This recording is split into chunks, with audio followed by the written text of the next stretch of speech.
మీ మిత్రుడు గంధం పవన్రాజు గారి గురించి.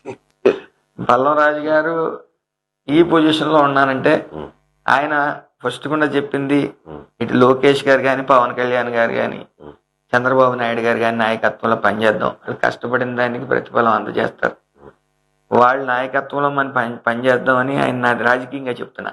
ఆయన వచ్చి నాకు తెలియదు, అక్కడ నేను ఎప్పటి నుంచో కాంగ్రెస్ లో ఉన్నాను, తర్వాత వైఎస్ఆర్ లో ఉన్నాను, ఈ రాక్షస పాలన చూసాం 5 సంవత్సరాలు, బుద్ధున్న ఎవరు కూడా ఈ పార్టీలో ఉండడానికి ఇష్టపడరు నాయకుడిగా.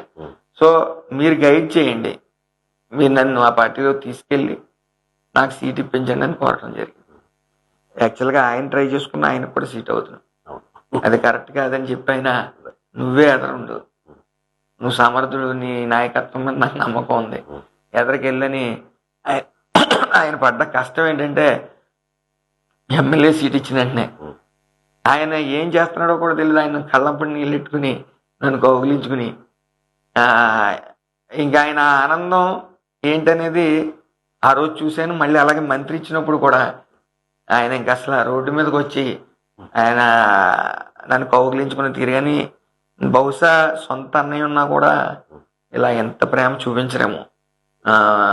నిరంతరం ఈ రోజు కూడా ఆ రామచంద్రపురం నియోజకవర్గంలో ఏం చిన్న చిన్న కాంట్రవర్సీ వస్తే ఇక్కడ నుంచి వచ్చి అక్కడే కూర్చుని ఆయన షార్ట్అవుట్ చేస్తా ఉన్నారు.